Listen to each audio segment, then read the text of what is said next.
Mega Man, Jimmy Easy. Come on. Welcome to Advocacy Help Desk, a network of advocacy leaders sharing best practices and new ideas via this free podcast to help everyone in government affairs get better at their advocacy craft and having a lot of fun while doing it. Now to today's great show. Hey, welcome everybody back to another episode of the Advocacy Help Desk. It is great to see everyone. Looking around, I don't have any flies on my head yet. We'll see if that changes over the course of the next hour. But just a quick primer of the Advocacy Help Desk. We are a group of advocacy professionals who are here to help you. Free of charge, no questions asked, actually all questions asked and answered, frankly. But it is a group of us from around the industry that have been doing this for a while, here to help anyone with any sort of challenge. I'm excited about our discussion points today. Just a quick background, Andy Polk could not be here today. He is extremely busy, and so we are lucky enough to have our co-host back in the studio again. We do want to thank our partners, Blake Alfin with Human Factor, a podcasting group. They do all your audio-visual needs, and Spark Influence, of which I'm the CEO of Just an Advocacy Platform. Here today and co-hosting once again is our favorite guest / co-host, Nick DeSarno. Nick, it is always great to see you. I know it's no longer afternoon, but evening where you are. You look well rested today. How are you, Nick? Good. I'm doing well. All right. And Nick, then who do we have? Well, please introduce yourself, and then who do we have on the help desk today? Yeah, so I'm Nick DeSarno. My day job is the Public Affairs Council, where I am the Director of Digital and Policy Communications and hopefully the host of the Advocacy Conference. Why I say hopefully is we just got out of our hotel contract. Okay. So we are going to be holding it virtually in 2021. Unfortunately, not down at the beach in Miami, but in everyone's hearts, you can be at the beach in Miami, but online. And we're really excited about it because this opens up opportunities for folks who can't normally go and travel, take 4 days out of their schedule to do this. And so we've also drastically lowered the price. And so we think we're going to have closer to like 600 or 700 people there instead of 450. Wow. So that's our goal. So we have some audacious goals. That's what I've been working on this week. But I'm really excited to introduce Dorian Wanzer.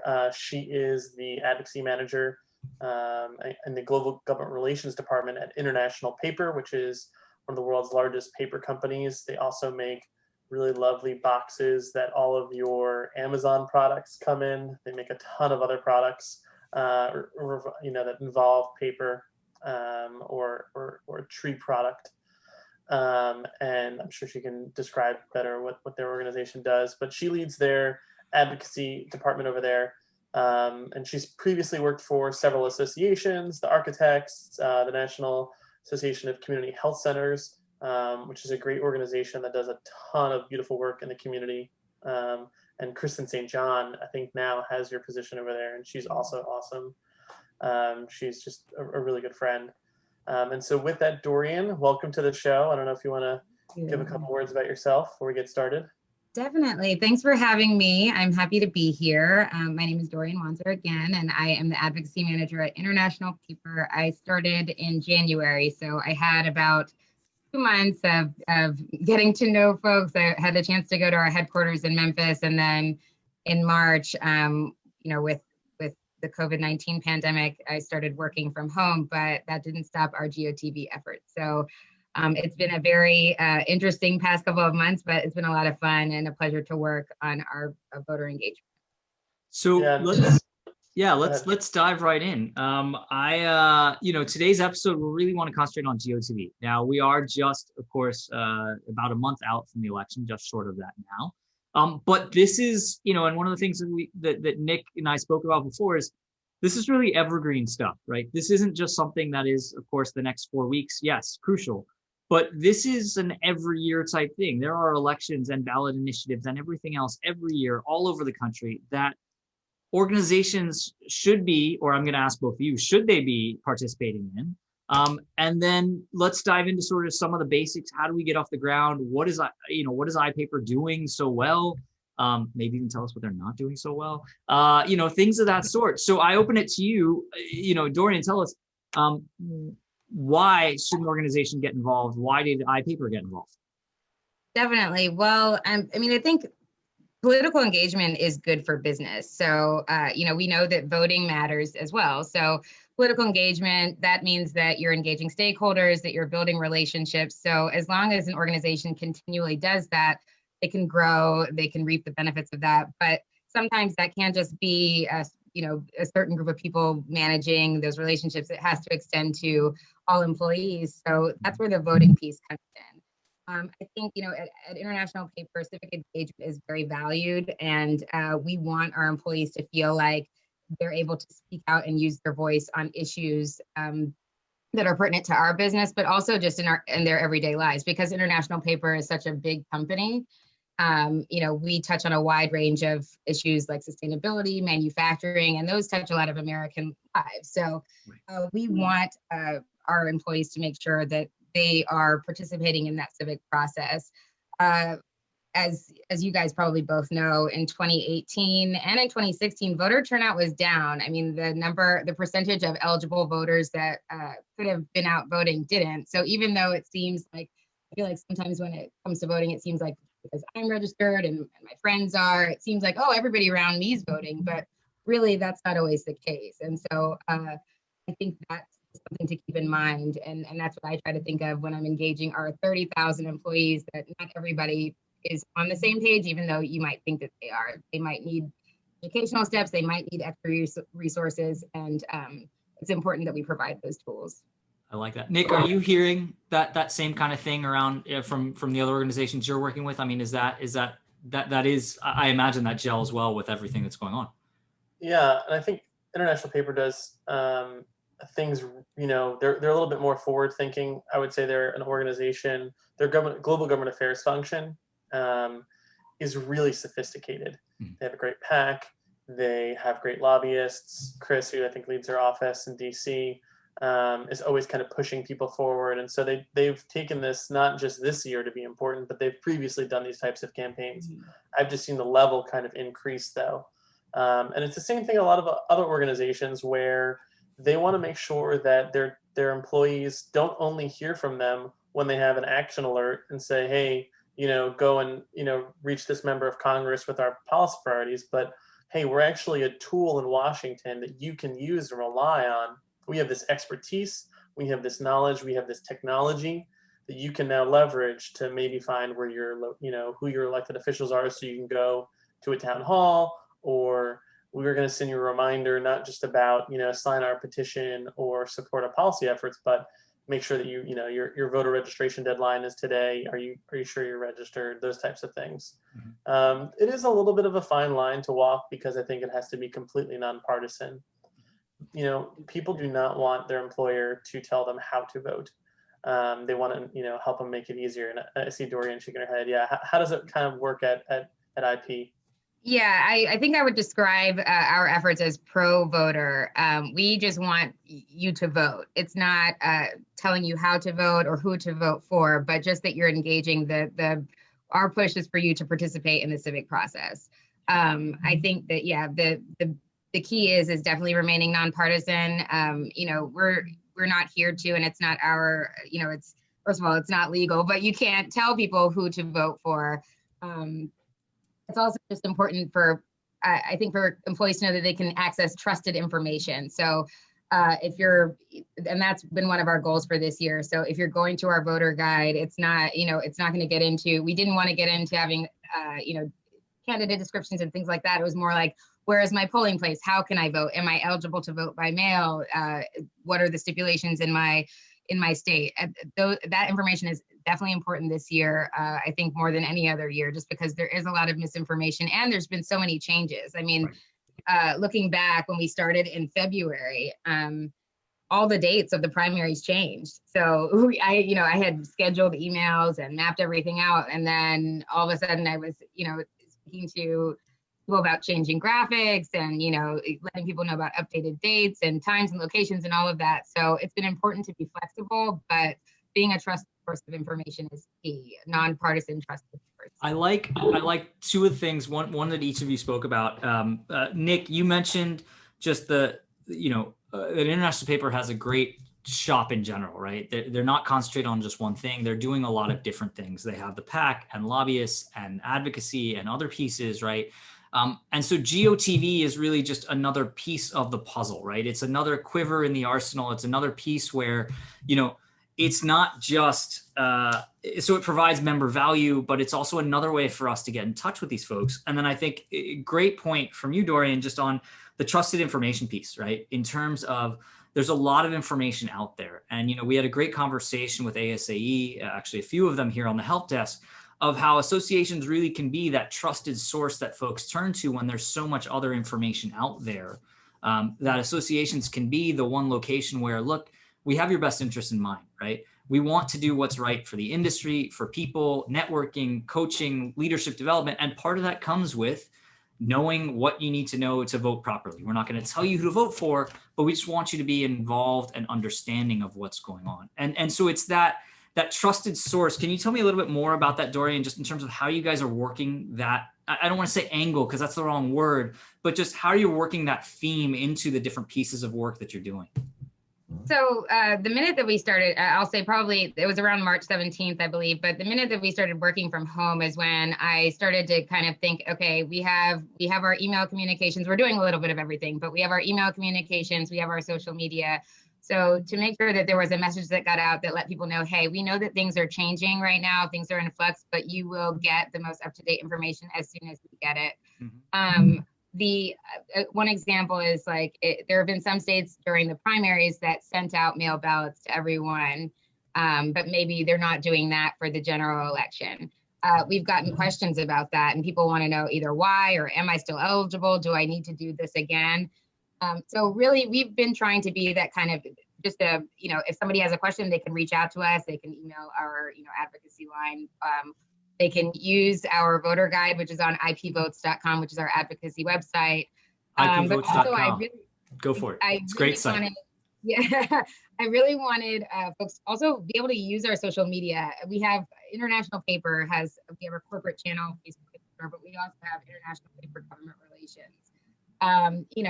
It's kind of a niche page, but I think now with being the source of information, we've gotten a lot more engagement there because people know that if I'm scrolling after work and I'm going to see, I'll see information about what's coming up next week. Yesterday I sent out a slew of emails to some of our key states, letting them know that early voting is starting. That's something that we want people to take advantage of. So it's really kind of holding, trying to hold people's hands through the process, not that they need it, but just to let them know that we're there. And also sometimes you just don't know with everything coming at you. It's easy to say, oh, well, maybe a mail ballot's just coming, or I'll just go on November 3rd, and then you get there and there's a huge line. We want our key message in that has been safety and making sure that it's convenient for you. So voting how you feel safest. Yeah, I think it's interesting because you said is the 30,000 employees that IP has, is that in the US? Yes. Yeah, and so I think that's a huge group of people, right? If you think about it in terms of electoral politics, that was the difference between, it was about 30,000 votes was the difference in the last presidential election, spread across a couple of key states. And your employees, because they're working in manufacturing and forestry, are mainly in probably rural locations, I would imagine, or more rural locations. Yes. Go ahead. We do. I'm sorry, Nick, I didn't mean to cut you off. We do have a large contingent in the southern portion of the United States in rural areas. Again, I think that that's what, when I said key states before, another part of our strategy has been, obviously we try to get information to the masses. But really our top states, Georgia, North Carolina, Tennessee, Alabama, making sure that, those employees are getting emails, probably gotten at least over the course of these couple months, probably about 5 or so, I would say 5 to 7, and that would be a primary reminder, a date change reminder, the general election is coming, early voting, all of that. So we wanted to make sure that we were touching on those for our key states. Yeah, do you think that these communications and this trust and this kind of ability for you to connect with your employees, do you think that's going to help when you go and you have to activate them and they need to become grassroots supporters of a certain particular policy that you guys are promoting? Definitely. I mean, one of the things about political engagement and GEOTV at corporations that they say is that it does build visibility and brand awareness. And so part of my thinking in our efforts this year was make sure that people know what IP Votes is. They know that it's all year, it's an all year round site. It's not just going to be GEOTV. That's our advocacy hub. That's where you would go to take action. But yes, I actually, we had a call to action in New Jersey. There was a paper bag ban that their state assembly has proposed. And I noticed that when I would say probably before the election, we had sent out an action alert on that same topic. We didn't get as much of an activation, but this time, I think in conjunction with all the GEOTV stuff that folks were receiving, we got a very, very rapid response in terms of emailing your assembly member, emailing the governor. So it definitely goes hand in hand. And I think that more people see our GEOTV stuff, the more they'll see international paper, government relations, IP Votes, and they'll know what we do and know where to go for those types of resources. I like that. I mean, we come back to this time and again, but it goes back to the conversation just in general of, raising awareness, brand awareness, brand awareness, and understanding that these aren't just people that you can get something out of, right? These are employees. And so let's treat them as people. Let's give them the information they need. Let's be that trusted source, as you're saying.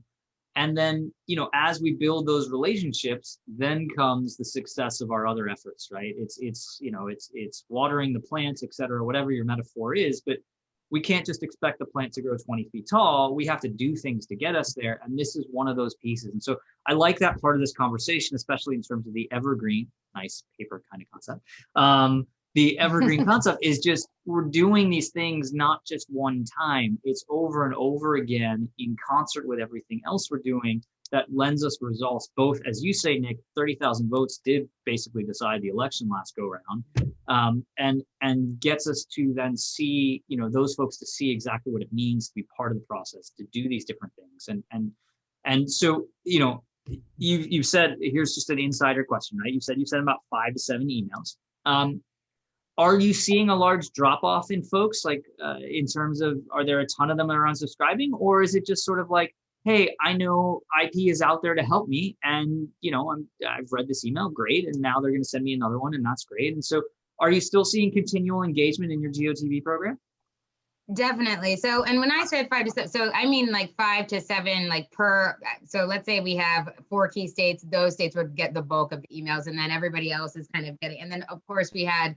A lot of the emails were coming from me. So, and that's another thing I wanted to test, right? Because I was new, are people going to recognize the name, kind of making sure that leading up to it, there was another communication that wasn't related to GEOTV. It was kind of our hotline, but making sure that, there was kind of an introduction there, then breaking into the GEOTV. And then just recently we had a message come from our CEO on National Voter Registration Day. So I noticed that I think during the primaries, people were getting a little bit, maybe not, I wouldn't say bombarded, but I think there was just a lot of stuff coming. That was also, I feel like, in the grips of what do we do with this pandemic? What's going to happen?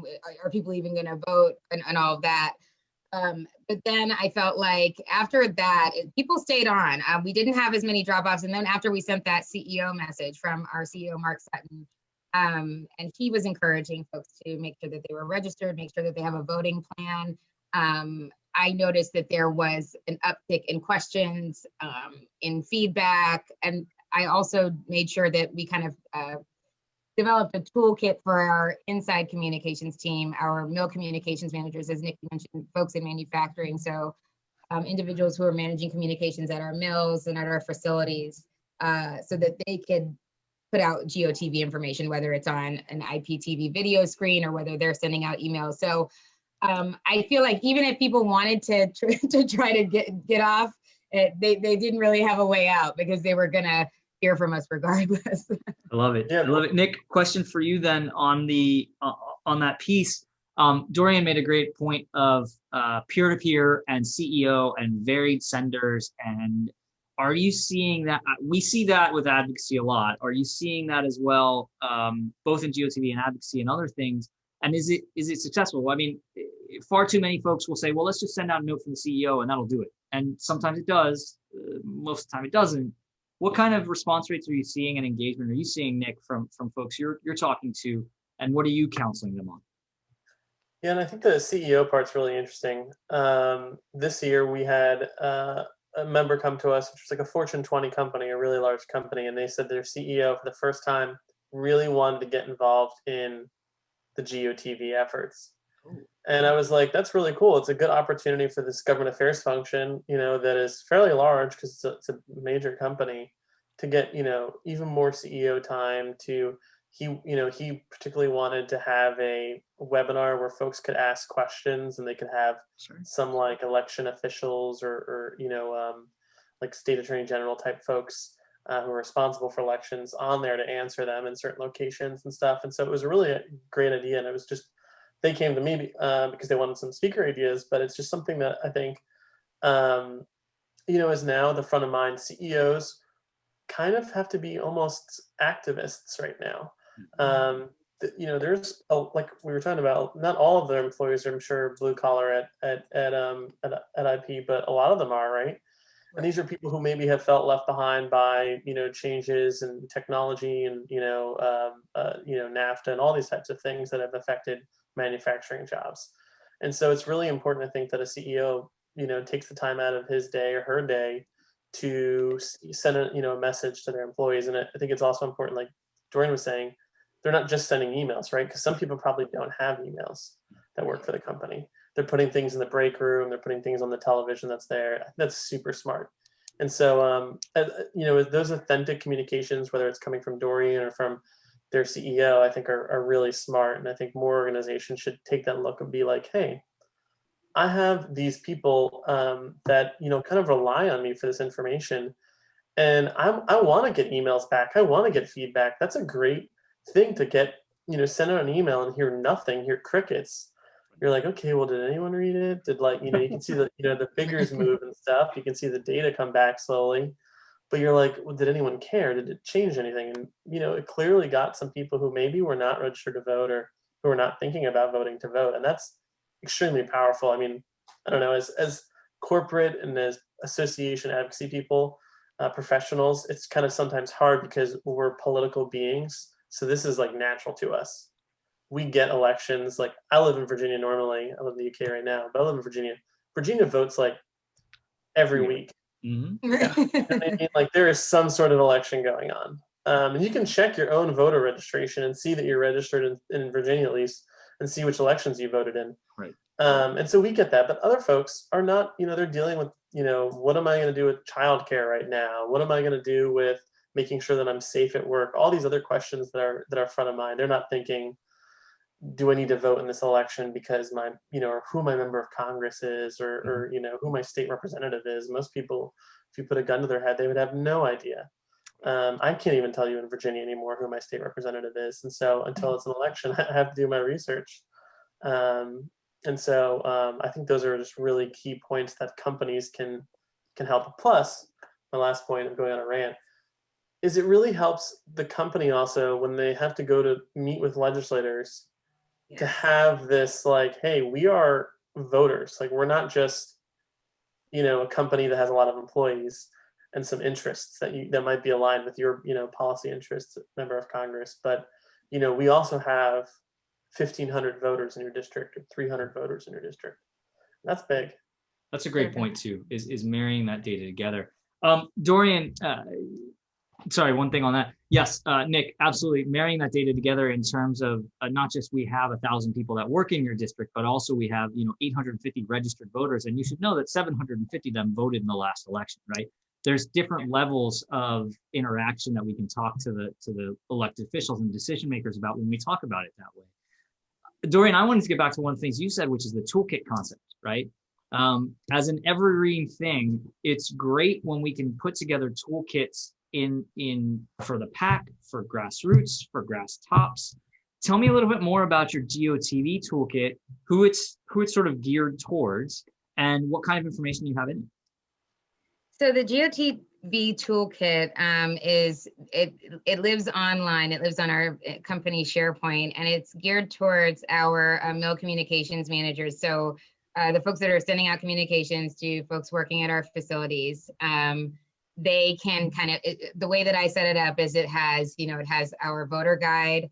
It has a series of images, social images, in case, they wanted to either take those and use them for something else, or put them up in their facility, or use them on social media.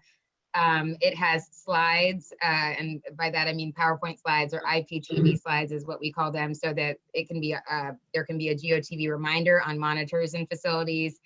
It also has links to IP votes, but specifically to the GEOTV portal on IP votes, where you can go in, find your polling place, find your legislator, get familiarized with the issues. And then finally, it had our how to vote, or our voter information video, which was new this year. It was a very brief 1 minute, perfect timing video, but it just went through how to make a voting plan, what you need to do in terms of figuring out when and how you're going to vote, making sure that you have the right, ID and ID requirements if you're going to vote in person, just, trying to get up abreast of the issues. So all of those things. So that all lives online, but also the voter guide, which has basically lists state by state. It has the date for early voting. It has your eligibility for absentee. So like, in Texas, for example, you can't vote. I don't think that you have to have an excuse. Whereas in other places, there's no excuse at all. So it breaks it down by that. So if you're going, let's say you do go to IP votes, you're an employee, you're wondering, okay, wait, when was the early voting date? You can literally just go on and see a whole grid, scroll to your state, and you should have the information. So it has all of that. And I set it up for them because, again, knowing that, I'm in DC and, relatively new to the company and all of that, but also just because sometimes we all get information differently when it comes from different people. So if a mill communication manager wants to take the voter guide and break it out and just take their state out, or use graphics that are more specific to their facility, they can do that. So it's kind of a choose your adventure thing, but it's all available for them. But one thing I wanted to say, you guys had both mentioned just in terms of other strategy outside of using social media and break room stuff. Also, just I think it's important for folks to take advocacy professionals to take advantage of other opportunities for employee engagement, like webinars. We have a quarterly town hall. So both last quarter and this quarter, I was on that call as folks are giving updates about what's going on with our IP businesses and all of that. Short 5 minutes just to say, hey, reminder, have you made your voting plan? Or hey, these are the upcoming primaries. Here's what to watch out for. So I think just trying to make sure that you're, again, covering all the bases, not just staying focused into GEOTV advocacy and getting into that political rabbit hole, but also making sure you're breaking into other groups within the company. Right. Yeah, I love that. Are those well attended? Are you seeing people sort of stopping by? Yes, definitely. Our webinar, our last webinar, our GEOTV webinar, excuse me, I said GEOTV, I meant town hall webinar, had over 600 attendees. So it was well attended. And I will also say that back to what you guys had said about the email from the CEO, that was our second most read email of the year that we've sent so far. So so both of those were good opportunities to make sure that folks were getting some GEOTV information.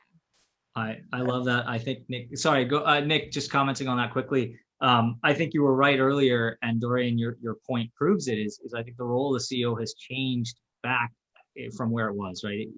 10 years ago, it was like, well, don't just get your CEO to send the message, go peer-to-peer, that works better. But now that CEOs are more active and more frontline and more socially conscious and everything else, that seems to be coming around a little bit. But anyway, please continue. I saw you had a question. No, that's perfect. I just have a kind of like a interesting question about, Dorian, your experience has mainly been in associations, like professional associations or um, healthcare nonprofits.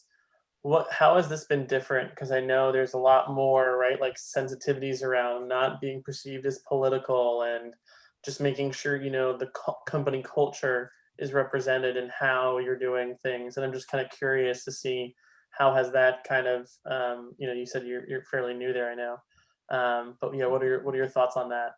I think the big difference, I mean, I will say, is just the availability of resources to be able to push the messaging. So I think the beauty of the GEOTV campaign at IP is that, when it comes to do we need a new graphic? Are we thinking about a video and all that? There are available resources to be able to create that, and a little bit more freedom around how that fits into our brand. And by our brand, I mean IP Votes. I think that at associations,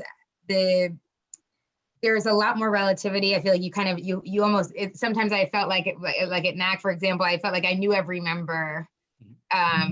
So I almost felt like, they knew, they already know where you're coming from type thing. And they kind of know, we know we're pushing for example, like we're, getting people to support the ACA. We wanted people to make sure they were reaching out to legislators on certain issues that we knew were leaning this way, even though it was nonpartisan. And so there was just a lot more familiarity there. So I think with IP being such a big company, and knowing that there are people in different aspects of work, it's important to be very unified in messaging, as opposed to I think having those one-offs or kind of tailoring things to certain groups, if that makes sense. So I feel like all in all, I mean, I feel like the same things hold true. It's important to remain nonpartisan. It's important to have trusted information. But I also think the stakes are a little bit different. Back in 2015, 2016, 2018, even it was different. I think now with the pandemic and with the election, I think folks, regardless of where they fall on the aisle, are really understand that it's important to make your voice heard, and it's important to be prepared to vote. So that's kind of what I try to, my guiding light at IP is just, again, it's about voting. It's not about the politics. I love it. I love it. All right. So closing arguments. I'm going to start with Nick, and we'll close with you, Dorian. Nick, why, and same question basically, but why should an organization, association, corporation, nonprofit, if they can, why should they get into GEOTV?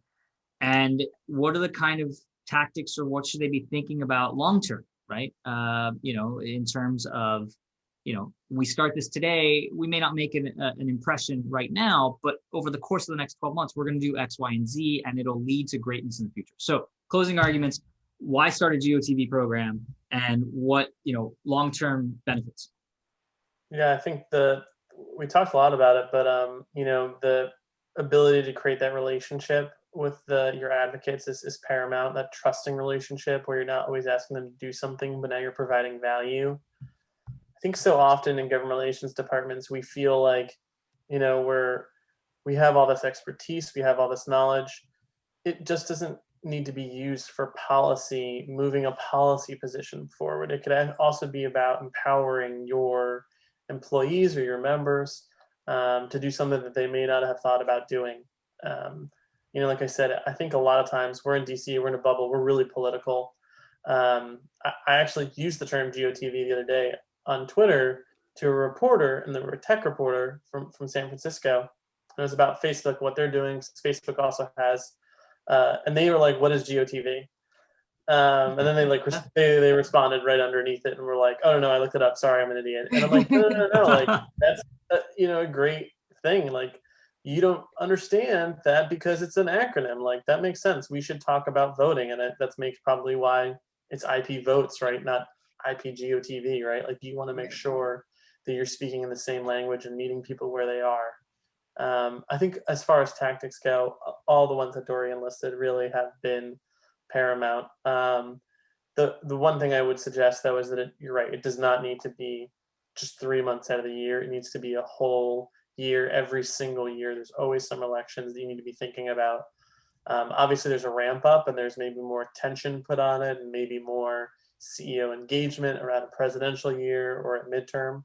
But there's elections. New Jersey also, you mentioned New Jersey, Dorian. New Jersey has elections next year too. They're one of, Virginia and New Jersey are one of the 2 states that do that. There's always ones that are coming up. And so I think, yeah, throw it over to you, Dorian. I love it. Dorian, let's hear it. So closing arguments, GEOTV programs. We've touched on so much. Part of your overall plan, building trusted relationships, authenticity. Just let's run through it from the top just very quickly. I mean, tell us sort of, why it's so important to IP and the work that you're going to continue to be doing next year. Because as Nick said, elections just don't quit, especially when it comes to New Jersey for some awful reason. No, but go ahead. Definitely. Well, I think whether your GEOTV campaign is geared towards consumers or your employees, I think when either consumers and employees realize that their company has issues that they care about and issues that they're willing to advocate for, I think that then you boost loyalty and morale. So I think that that's something that's important. I also think that, again, voting is something that matters. It's, as citizens, it is our right to vote. And I think the more we encourage individuals to take advantage of that, the better our society can be. So I think that that's just something that we should all be doing. But again, as I said before, political engagement can be beneficial to business. As Nick says, it helps continue those relationships with stakeholders. It can help you as you're approaching elected officials in the future. And also, again, when you do have an advocacy push or where you do have a policy request and you need people to take action, you have the, that ability to say, hey, like you said, we have people, we have registered voters. We know how many people voted in your district from our company. Please take us seriously. Please listen to our request. So I think that that's all important. But I also think that, for the folks just getting started or for, new programs, I think it's important to remember that small efforts go a long way, and sometimes GEOTV can not be very costly. You can make an impact, reach employees without spending a lot of money. If you're creative and, depending on what, how in depth you want to get. So I think that, again, it's just to think, whether you're reaching people on Facebook, whether it's an email campaign, whether it is, trying to get a small spot on an all-company webinar, all of those things can go a long way in reaching employees. And again, also, I would say just cover the bases. This year we've done email, social media, video, voter guides. We did a mailer, which people really liked, actually getting physical mail. And again, just taking advantage of opportunities like this to make sure that folks know that civic engagement matters at IP. I love it. This was great. Thank you to you both. I mean, Nick, thanks for your general association and corporation and general knowledge. And Dorian, thank you for all of your insights. You may have seen me look away from the camera numerous times. I have a page full of notes here that I'm transcribing, but honestly, fantastic. Just to round it up, we talk about, and you talk about all the great things that IP does. This is another one of them, right? This is another way for them to get involved and keep things moving, and to then put your message out in the different places. ipvotes.com, fantastic spot to go check it out. It's about being pro-voter. It's about being there for your folks. It's about building relationships, authenticity, all of those great things that are long-term concepts, and not just, we need you to vote tomorrow. And it's more of, it's your right to vote, get out and vote. This is amazing. So thank you, Dorian, for your time. Thank you, Nick, for co-hosting. Last pitch here, Advocacy Help Desk. We are the help desk and the voice of advocates everywhere, just trying to help folks better understand all the concepts that are out there and any questions and challenges they may have. Visit us at advocacyhelpdesk.com. Listen to us at Spotify, iTunes, watch us on YouTube, subscribe, send us questions. We get a bunch every week that we love to answer. And as Andy Polk would say, keep advocating. Thank you, guys.